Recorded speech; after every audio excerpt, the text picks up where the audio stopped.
Vous voyez là-bas le requin Carrie, le poids-plume qui pèse une enclume avec son fauteuil électrique et sa barbe rousse? Eh bien ce requin, c'est Guillaume, mon grand frère. Un beau soir, une idée lumineuse m'est venue. J'ai décidé de kidnapper Guillaume. Alors, avec la brochette de pieds nickelette que nous sommes, ma mère, ma sœur et moi, nous allons partir voyager avec lui, le pousser sur la route d'une autre vie que la sienne. C'est cette histoire que nous allons vous raconter. Guillaume, je vais t'apprendre à méditer. Tu commences par prendre une grande inspiration et tu souffles tout doucement, comme ça. Relâche.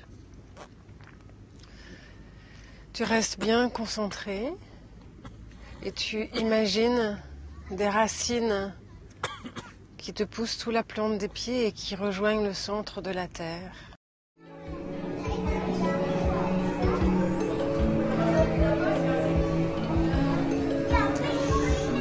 Puisque je te dis qu'on ne peut pas pêcher, Guillaume, qu'on ne peut pas pêcher ici.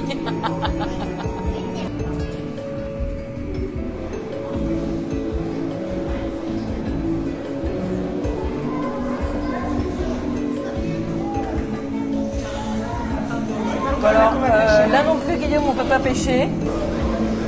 Si, face à un drame, t'as pas le sens de l'humour, tu te noies. Et l'humour, c'est vraiment une bouée de sauvetage. Et puis même un bateau sur lequel on voyage.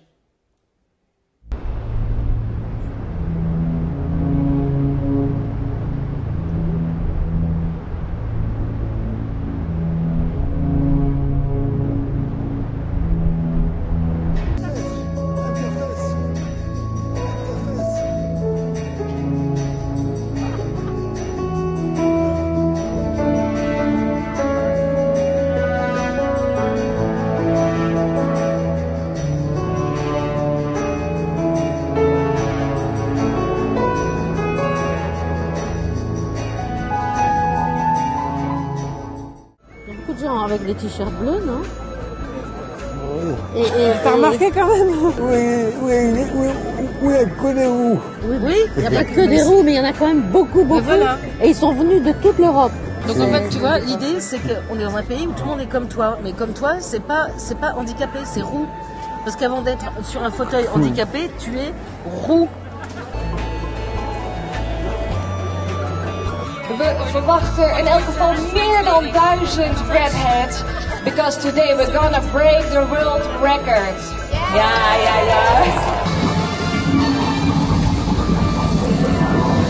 Super! 1, 2, 3.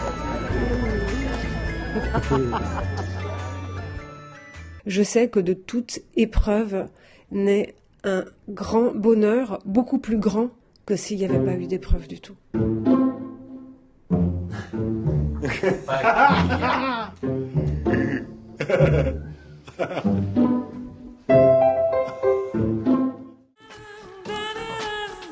The Blind et Wide vont faire une œuvre commune sur l'un des murs de l'usine.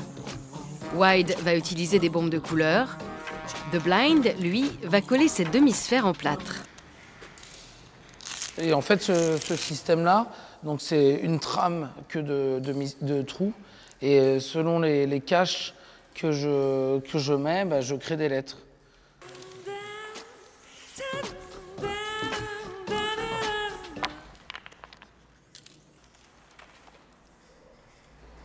Bah là, c'est vraiment, je mets l'idée sur le mur, quoi. Là, je viens de finir ma phrase en braille, où j'ai écrit « lire entre les lignes ».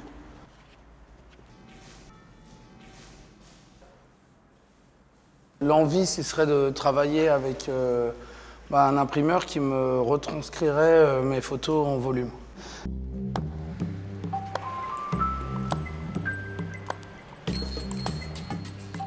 The Blind est à Paris. Il a rendez-vous avec les élèves de l'Institut national des jeunes aveugles. Après, moi, ce que je trouve intéressant dans ta démarche ici, de pouvoir leur amener, c'est que justement, on sort du cours et qu'ils sont inclus physiquement dans un grand format. Donc, c'est comme s'ils étaient tout petits dans une grande feuille.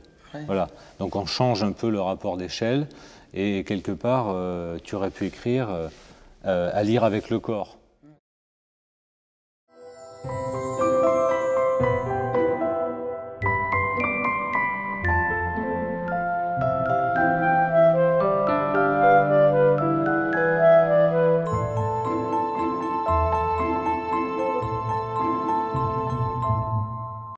La magie, pour moi, c'est comme une clé qui ouvre les portes, qui me permet d'entrer dans le monde des entendants et d'être en relation avec eux. Et je pense à ma petite sœur Justine. Elle ne peut pas marcher, elle a des difficultés à bouger, ce n'est pas facile pour elle.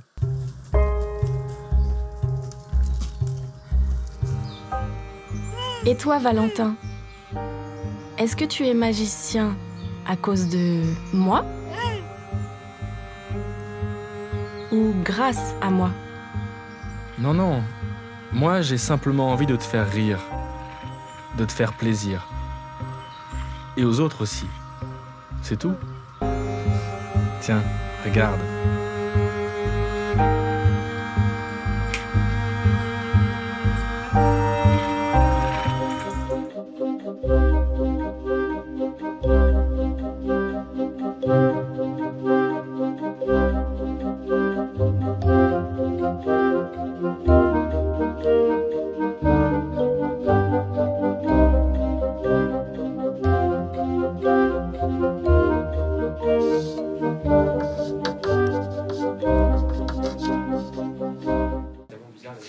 Tu avais vu le numéro de Pierre Bramat?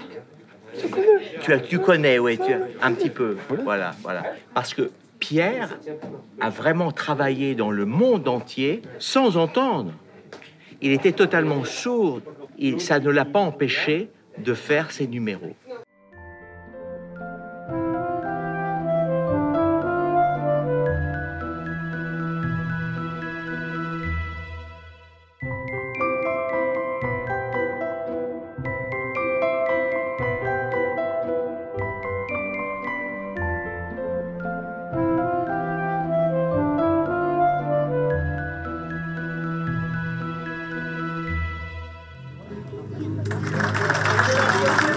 J'ai le privilège de remettre le premier prix à Valentin.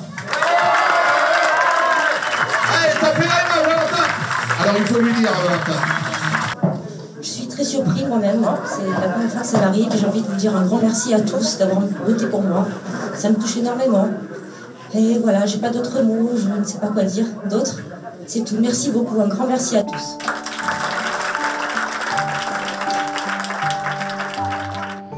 Je suis le premier. Je suis très surpris, très ému. Je pensais arriver 2e ou 3e, parce que j'avais l'impression d'avoir fait des petites erreurs, je ne savais pas trop. Et là, d'arriver premier, ça m'étonne. Je suis content, je remercie le public qui a voté pour moi.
Vous voyez ça fait du bruit. On est obligé de couper, ça gêne pour le son. Eh bien, ça fait partie de la culture entendante. Ils disent « Attends, il y a trop de bruit, je ne comprends pas ». Ils sont obligés d'attendre que le camion parte. Les sourds n'ont pas ce problème-là. Ils peuvent continuer à discuter. On gagne du temps. C'est un petit avantage. T'es bien une entendante. T'es bien un sourd. T'es bien une entendante. T'es bien un sourd. Alors, comment on reconnaît un sourd? C'est facile. Les sourds, ils sont présents. Les entendants, non, ils sont plus désinvoltes. Les sourds, non. Ils ont toujours l'œil aux aguets, comme s'ils cherchaient, observaient. C'est comme ça qu'on les repère. Les sourds ont une peau plus jeune, plus lisse. C'est parce qu'ils font beaucoup d'expressions avec leur visage. C'est comme de la gymnastique. Les entendants ont un visage qui vieillit et se ride plus vite. C'est parce qu'ils n'ont pas d'expression. Ils ont le visage comme mort. Vivi.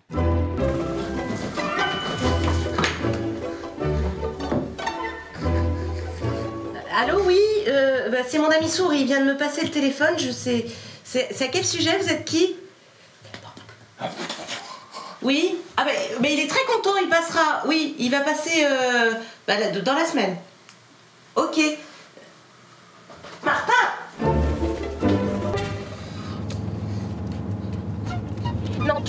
Non mais j'arrive pas à t'écouter, moi je regarde la route. Moi je regarde la route. C'est pas moi qui conduis, mais moi je regarde la route, c'est pas possible.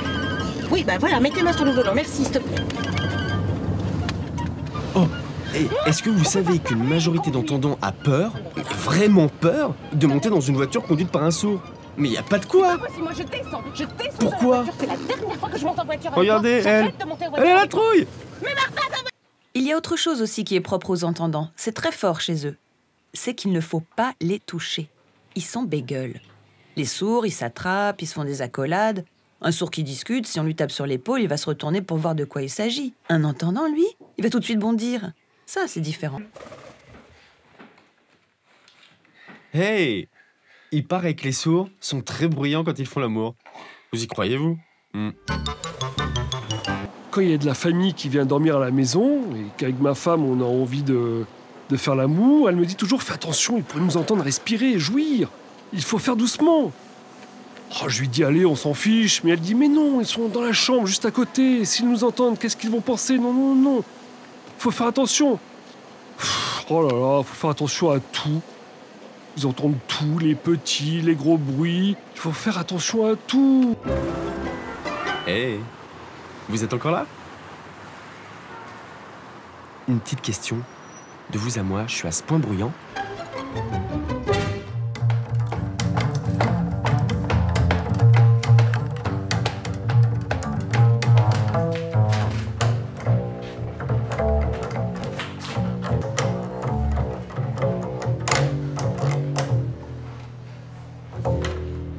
Jusque dans les années 80 à peu près, les gens tatoués c'était vraiment des punks, mouvement punk apparenté, skin, enfin tu vois, low-bar, rocker, etc.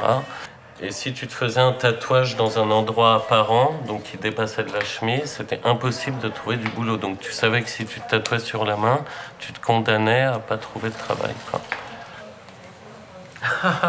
C'est quoi ce truc? C'est beau là, c'est tout délavé.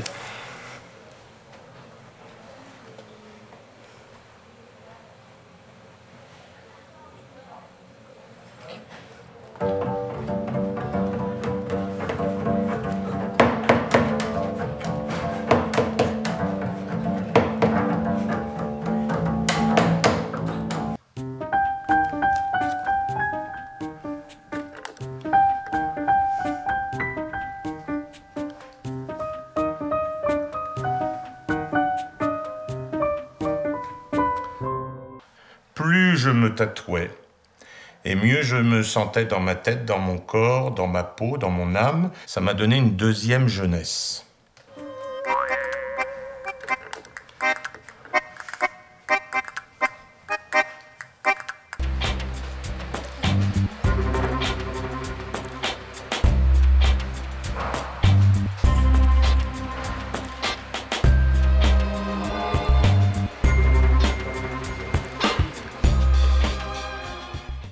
Je ne me tatoue pas pour m'exhiber, mais pour me sentir bien dans mon corps, dans ma tête. Et puis j'adore l'art. Regarder la peinture, des tableaux qui représentent des fleurs, je trouve ça beau. Mais il y a une distance entre un tableau et moi. Quand je me regardais dans un miroir, j'avais l'impression d'être une toile blanche. Cette peinture, ces fleurs, je préfère les avoir sur ma peau. Incarner l'art. C'est devenu à la mode. Mais moi, c'est comme ça que je me sens bien.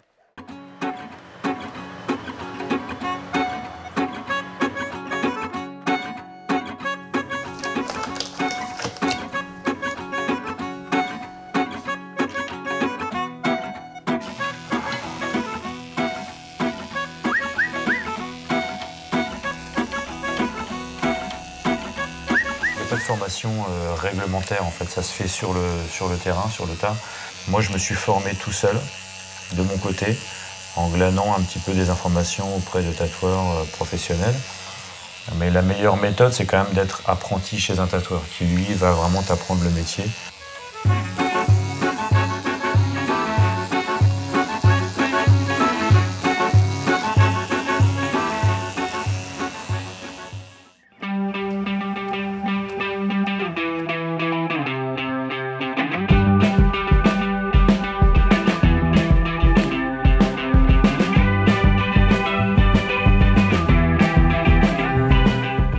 Là, on est entre sourds. On partage nos expériences, ce qui marche, ce qui ne marche pas, comment s'améliorer. Moi, j'apprends grâce à ça. Je me suis donné à fond. J'ai appris, j'ai progressé. Et je suis devenue la première sourde tatoueuse de Miami. La première, c'était génial.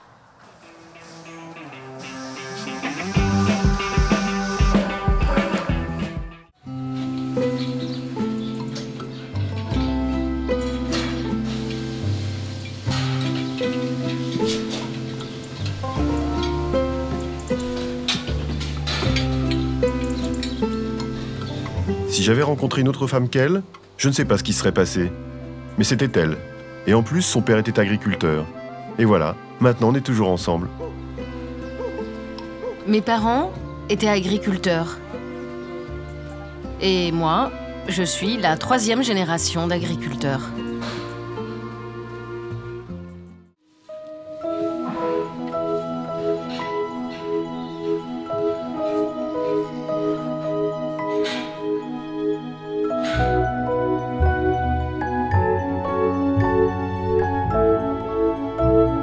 Depuis tout petit, c'est ma vocation. J'ai une passion pour l'agriculture. Je pourrais pas faire un autre métier.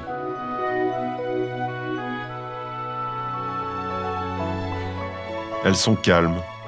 Les vaches, elles aiment les sourds, parce qu'on est plus calme. Les entendants, ils râlent, ils crient, alors que les sourds, en général, sont plus tranquilles.